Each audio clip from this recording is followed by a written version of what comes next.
Welcome back to Voltas presents Cricbuzz Live. Well, Hyderabad came out today doing everything right and the sun was shining for them.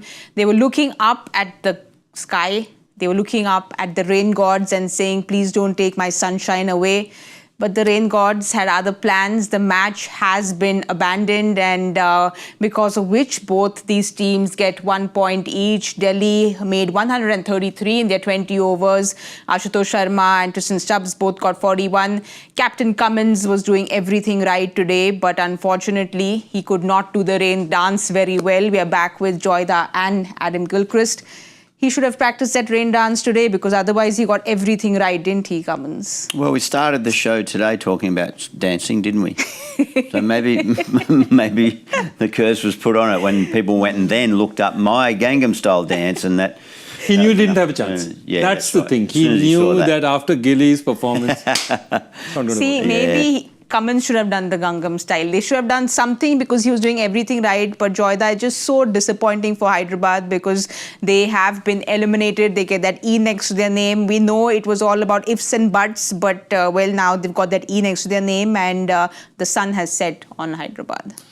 Yeah, it's one of those seasons. It just epitomizes the season for you. That you started with a bang and then everything went wrong in terms of combination, in terms of, top order firing, in terms of your wicket-taking options, and it just didn't work for them. So the one day that they did manage to get it right, it's just fate, intervened and said that, we're not going to allow this anymore. And it's a season of a lot of what ifs. What if this would have worked out? What if, And if you see all the top centuries scored by other teams and all, even Vaibhav Suryavanshi, there are chances, Sometimes all those chances go to hands, but people take brilliant catches. So there's so many question marks to this season because they had a decent top three. Their top three actually looked stronger with Ishan Kishan coming in. And yet they somehow failed to perform. Gilly, just like what Joyda is saying, they started with a bang. Everyone said, okay, Hyderabad's going to be the team that's going to go past 300. And they set those standards. But it just feels like it just kept crumbling down for them. At the auction, they got it right. The team looks very solid. But just a season when things don't click, what does one do, right? Yeah, what does one do? It's the nature of T20 cricket. I think we're all very aware of that. And I think Pat Cummins is on the record of saying this is a 3-year cycle. So, that's the way to look at it in a glass half full sort of sense, isn't it? So, okay, the nature of tournament play and T20 cricket, all those little things that Joy mentions, catches, little moments like tonight, the fact that the rain comes in when they've dominated a first half of a game. Let's not get too down about that and think big picture. Think, okay, well, to your point, our squad's, we're pretty happy with it. There's just little things here and there, a little tweak, not wholesale change. We speak about Chennai, who have been, feels like they've been eliminated for about 2 weeks. But they were obviously the first out. And we sense the general commentary is perhaps there's quite a wholesale change needed there. But I don't see that with Hyderabad. I don't think they're any panic whatsoever. It's a settled leadership group. It's a settled batting lineup in general. So that's probably the way they'll need to look at it from here on in. And it's better they start doing that tonight.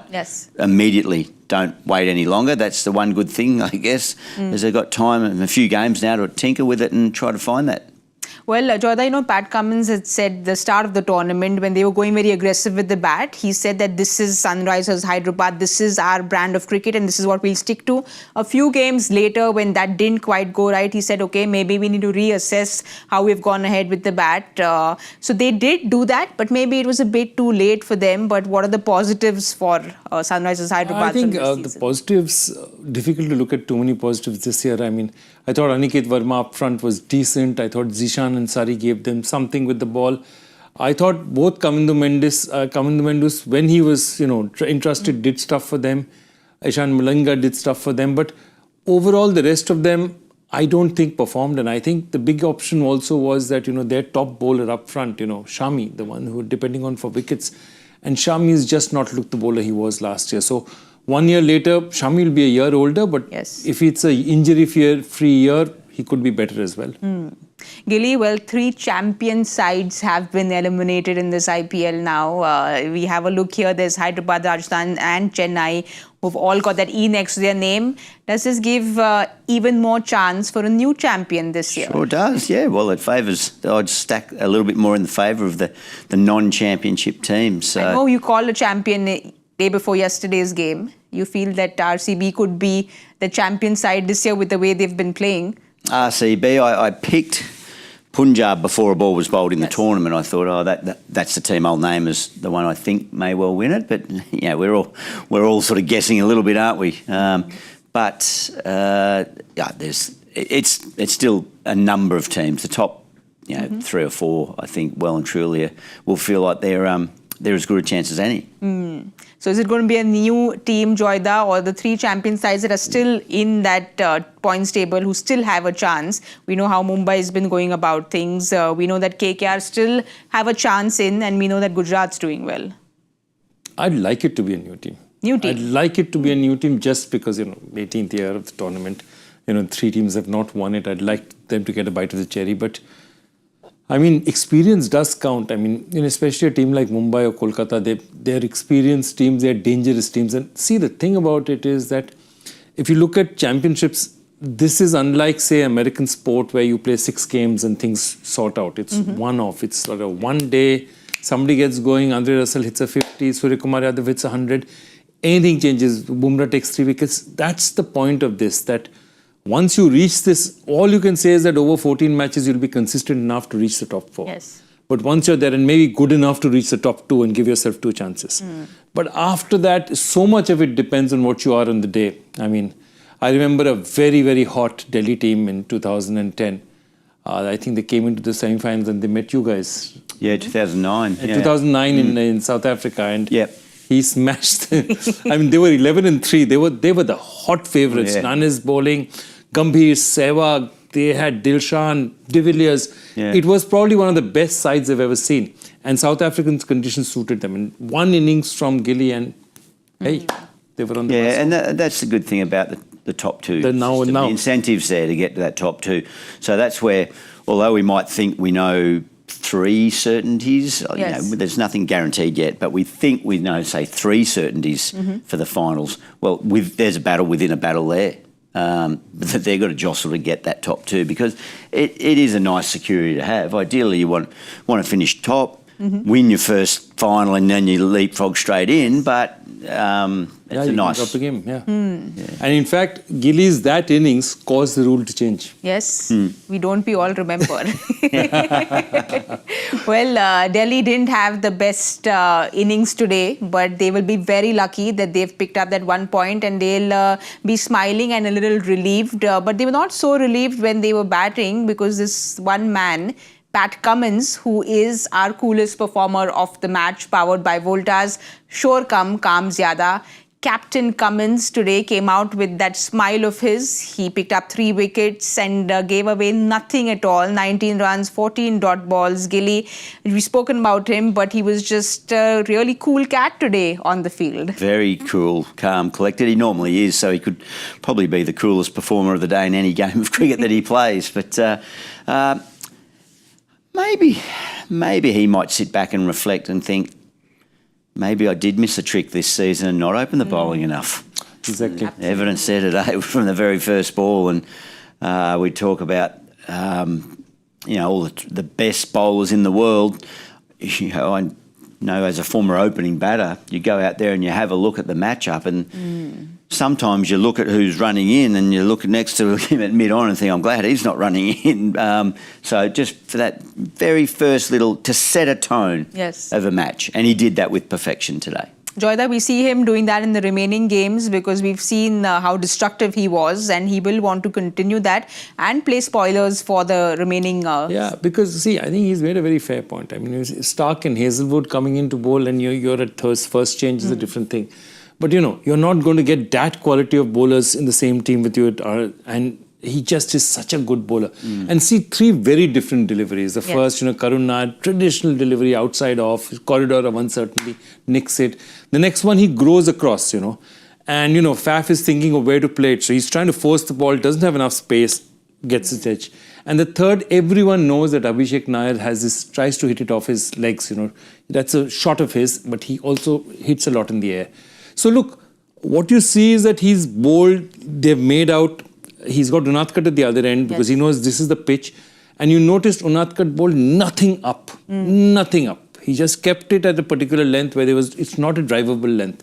And this pitch, if the ball's not coming on, you're not bowling drivable lengths, it's very difficult. So what they did was a masterclass in controlling the conditions. And they'd just look at it again and they'd say, perhaps, we could have done this a couple of matches earlier and maybe things would have been different. I guess one line of thought for Cummins is probably to not open the bowling is, in T20 cricket, there's a very limited window of the ball swinging.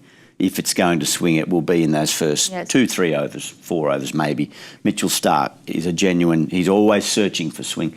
Hazlewood you wouldn't say he's a swing bowler, but he's certainly gets it a little bit up there and a chance to swing, say, more than Cummins who gets it. So that's probably why he'll often allows someone else, maybe that one over, who might just be able to get there. Obviously, when Bhuvi was there last year, he'd always get up there. So that might be the theory behind it. But I think, I think on reflection from what he's done today, that might be a better blueprint to work from. Well, let's see if he continues to do that, because he was extremely cool today, which is why Pat Cummins was the coolest performer of the match, powered by Voltas. Shor kam, kaam zyada. Talking about batting side, which was not so cool, Joyda. Delhi just, that batting card looked like a telephone number. The first 5, 6 digits were all single digits, and not something they'll be happy with, because they are under pressure. They need these 2 points. We spoke about, they started off like a rocket this season, and then they've kind of tapered off. So this is not a game that's going to give them the confidence to go into the next game. It's a reprieve for them. But look, they've had bad luck also, because Faf got injured. But they've also, in 10, 11 matches, they've tried 6 opening combinations. And I think that's a bit too much. You're taking players around, you're moving them out of position. I mean, if you're going to go with Faf and Porel, it's so easy for you to bring Karun Nair in at 3. I mean, so I think that's the one thing. You shift people around too much, you'll be in trouble. And, a few matches back, Mumbai was doing it right at the start of the tournament, saying, okay, left for left. So if Rickleton and Rohit Sharma go into bat, if Rickleton gets it, Will Jacks walks out. If Rohit Sharma gets out, Surya walks in. But if you have a dominant guy like Surya who can bat at 3, I mean, it's ridiculous not to give him that opportunity to cement his place and be set in his mind. My pads are on, moment something's there, I'm going to walk out. And I think those are the things that Delhi has to look at and say, we've got to calm down. And I think they're just a bit excited, and they're so tantalizingly close. And today they've got a reprieve. This is a reprieve. I look at it as a reprieve because they could have lost both points. Almost certainly would have lost both points. And they've got to say, we've got 3 really tough games. Let's take it game by game. But let's, for God's sake, calm down. Well, Gilly, so Punjab, Gujarat, Mumbai, So they have a whole lot of tough teams up ahead, and like Joyda said, they need to calm down. But when you see those opponents, how are you going to calm down, looking at the way the opponents have been playing this IPL? And that Punjab game would be up in Dharamshala, wouldn't it? Yes. Yep. Yeah. So that's a team up there, Punjab, who are settled in this little mini home of theirs after that masterful performance last night. They'll be very settled. So, tough games. Every game's a tough game in the IPL as far as I'm concerned. So nothing changes there in mindset.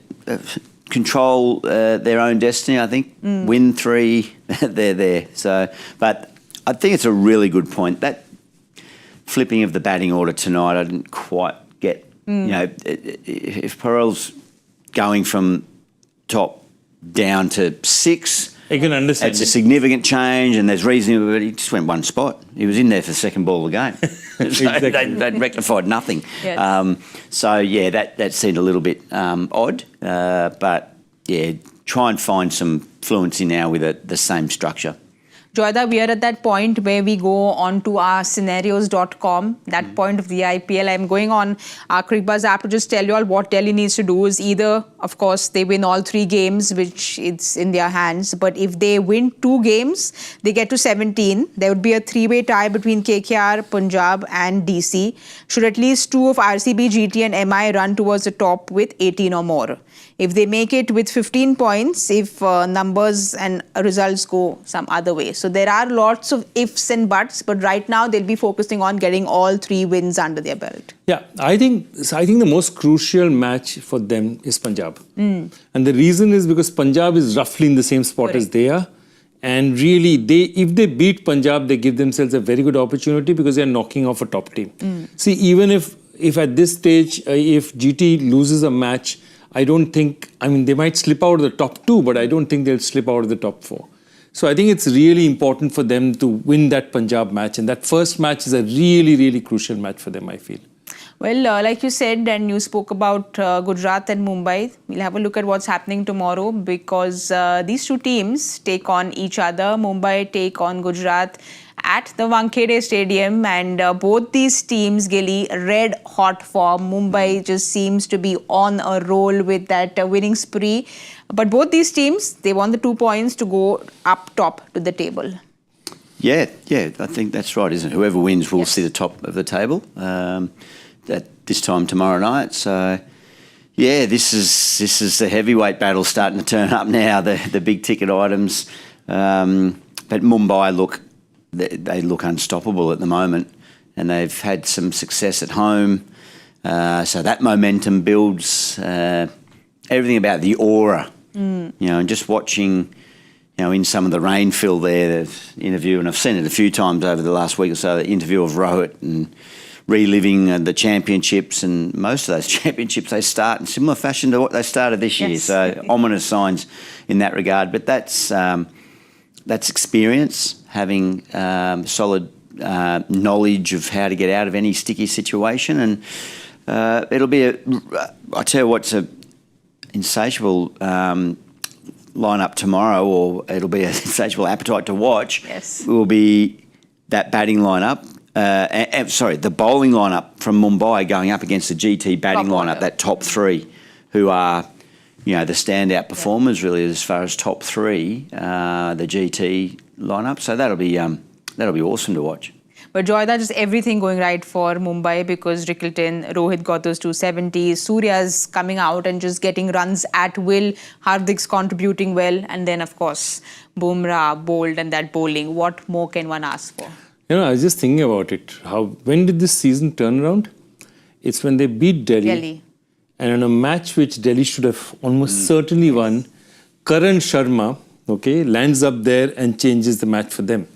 If you remember, that's what they did. That was the big Delhi match that they won by 12 runs, which was a match they were losing at that point in time, and Delhi just collapsed towards the end. And it's so strange that with this galaxy of stars, who put up his hand? Karan Sharma, who's like this, right now, really in the sunset of his career.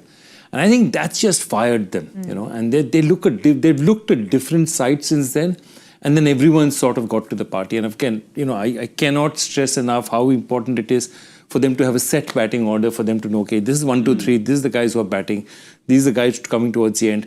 Okay, we'll play the leggy here, we'll play Ashwini Kumar in these conditions, we'll play a leggy in these conditions, this is what we're going to do. So, see, the other important thing is, if in 10 matches, you don't know what your best 11 is, or maybe best 12, one for spinning conditions, one for different conditions. But best 11 or 12, if you don't know what that is, you're in trouble. And I think Mumbai now know what their order is. They know what we call the order of battle. They know what they're going to line up as. Well, tomorrow Santner is available. We'll have a look at that squad. Gilly, you see any changes in because Santner is available for tomorrow's game? Yeah, the speculation is always that will he come in for Corbin Bosch. Bosch, I thought he did a reasonable job in a demolition job by the team at Rajasthan, and Bosch just chipped in a little bit when he was asked to, obviously not with the bat. They didn't get past number 4 with the bat, and he did a little bit with the ball. So I guess that might be, let's see what the pitch is, really, if they feel that they need a little bit of pace off and that variety from Santner. But I suspect not. I suspect they might just keep rolling. A happy team, a happy unit, keep it as settled as possible. Yes. Well, Joyda, for Gujarat then, the top order, like Gilly said, has been looking very, very good, and Rashid's again come into good form. Rabada is available as well for tomorrow. So, like Gilly said, it's going to be Mumbai's bowling versus that top order. Do we see them testing that middle order, getting some early wickets up top? I think that's a point. At some point in time, their middle order has to fire. We haven't seen that at all, have we? Yeah, I mean, Tewati, the couple of times that he's got the opportunity, he's finished for them. Sharfin Rutherford, they've used off and on. They haven't really used him enough, but that's because the top order has done so much for them. That's always a danger. That's always a danger, because the one day those top three fail, the rest of them haven't been blooded as well. And if you see when they won, when the Gujarat Titans won, the year they won, in their first 8 matches, they had in the first 7 matches, they had 7 different Man of the Match award winners, And that was the kind of different people putting up their hands at different. This year, it's been those 3, a lot of Prasidh Krishna, but it's a much more limited set of people who are doing it all for them.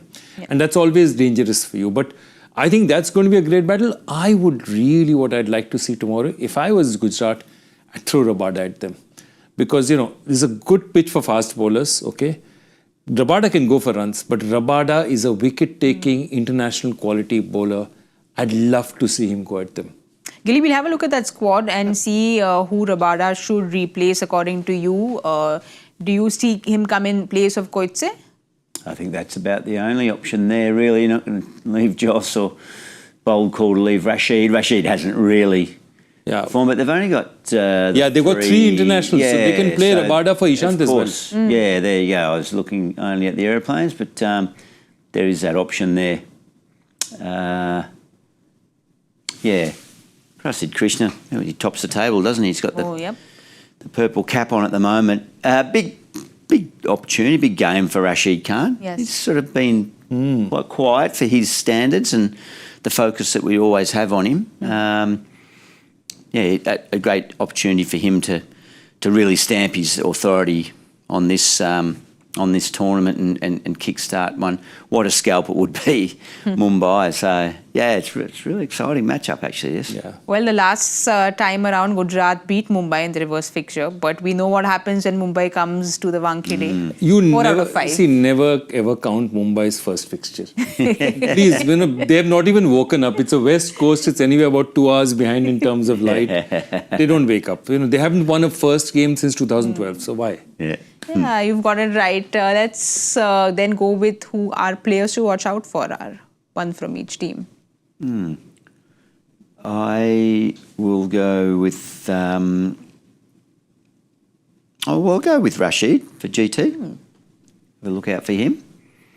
And I'm looking forward to seeing Rowett play in front of the home crowd again. He's got a nice fluency now. I think he's susceptible in his first few half a dozen, which he was given out against Rajasthan, but just saved by a leg side. But in front of his home fans. Yeah. And we know how beautiful it looks when Rohit gets going, but your players to watch out. I'm going to go for Butler because I think he's very crucial to them if they lose an early wicket. He is the one guy who has the ability, and what Butler's done early in this season is he's batted through bad patches and played himself into form. There was second match, he was looking so scratchy, edging stuff, ball dropping short, and then he plays on, survives, and then by the end of it, he's middling it. And Butler's he's a great that way. Yes. So Butler for them, and I think Bumrah is the key at the other side because they will need top order wickets. They'll say, if we get past the top 3, the rest of it we can feast on. Well, it is going to be one exciting game for sure. And talking about a feast, we were going to have a feast if we answered the joy factor, but Gilly and I both didn't answer that question. Let's have a look at the question and see who got the answer quickly. Okay, let's took first place, Alan Border second, Mark for third, and Adam Gilchrist 8th. You did 96 of them. Okay. Well, yeah, just before you said that, I thought it's got to be something about consecutive test matches, isn't it? Absolutely. Yeah. This is consecutive test matches, and that's what it is. Consecutive tests played, 159, 153, 107, and Gilly got 96 in a row. Wow, 96 test matches. Wow. That's incredible. 96 test matches is a lot of test matches I on think, a row. yeah, what was the first was at Hobart, right? No, the first was at Brisbane. Yeah. Interesting to see, though. I think those... So I went from debut to 96 with no Straight, you break. played No straight break through. whatsoever. Those guys obviously went longer, but They were breaks. AB played 3 and then got dropped and then came back in and played 153. So Yeah, I think you're the only one among that list who's not missed at all in the middle. did Rahul Dravid do 100 straight from debut to 100? Was he on that No, list? you know, Who was he's, it? I think Dravid, Gavaskar, they're all, McCullum, Dravid, Gavaskar, they're all in the list, just a bit ahead. So McCullum is also there, Gavaskar is also there. Yeah, I've got a feeling Rahul didn't get dropped from debuting to when he finished. 96, yeah. 96, yeah. He debuted in 96, yeah. Anyway. Well, we spoke about this youngster's fitness in the pre-show. You know, that little 41-year-old who's very fit. We know who has been showing what fitness is for some many decades to come, Gilly. 96 test matches on a row is absolutely incredible. Let's have a look at who the winner is and who's gotten it the quickest. Oh, Shaurya. We've seen him answer this quite a few times, Joyda. Yeah, I haven't, I was in the studio, but I've seen Shaurya once just, but slog sweep, that wasn't your sweep. shit. Yeah, I like that. Yeah, love the slog sweep. Well done. He could slog sweep. Well, we know who didn't sweep with the winning at the prediction game today. Yeah. I was way off. Dropped down. No. Look who's gone up to the tabletop. Karthik's face looks like there's a look of triumph on his face. No, it's more a look of disbelief. Yeah. The look is more of what am I doing up here? to work and he went up a position. Jeez. Well, he's coming in tomorrow just because he's gone up to that number 1. Joyda, I think you have other plans. I have other plans, but Gilly will be in I'm tomorrow. here with him. And you're in? I'm in tomorrow as well. That will be a clash to watch out But the for. clash is going to be table topper and number 2 on the table. That's what we're fighting for. Table tomorrow. toppers here, table toppers there on the... In the game. Yeah. In the game. So 1, 2 are taking on each other tomorrow. I just am very excited to have Karthik in because he's just going to be smiling throughout the show. Usually Karthik doesn't smile a lot, but tomorrow's show is going to be smiling a lot if we tell him who's leading that chart. So we can see. Just make sure for all our sakes that he keeps smiling because it'll make all our lives a lot easier. Well, I've been told that Dravid's 93 consecutive tests. And 93. Yeah. Right. And you are 96. So Yeah, okay. close 7 tests away, but 93 is incredible as well. Thank you so much, Gilly, for the Pleasure. wonderful Thank you. evening. Joyda, always a pleasure having you around with your stories and all your stories, be it Shami's story, Pat Cummins' story. I love listening to all your stories and the stories that Gilly got us today as well. You know, just amazing stories that I got in to sit here on this red chair and listen to these stories. I think we'll be seeing you soon, but you have a few days off. A few days off and then I'm back for the long run. Then I'm sprinting towards the end, as the teams are. You're sprinting towards the end as the teams are, and it's getting closer. So we need your mathematical equations coming into play. So we need you for the long run, Gilly. I'll be seeing you tomorrow. Thank you so much. Thank you so much to everyone who watched Voltas Presents Cricbuzz Live. Unfortunately, the rain played spoil sport, but we will come back tomorrow for a very exciting game. So do join us tomorrow at 7 p.m. Good night and goodbye.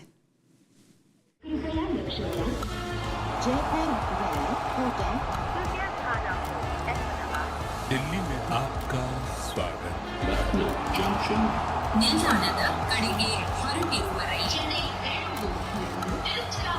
Hyderabad Express, Nairobi Station, Netaji Airport.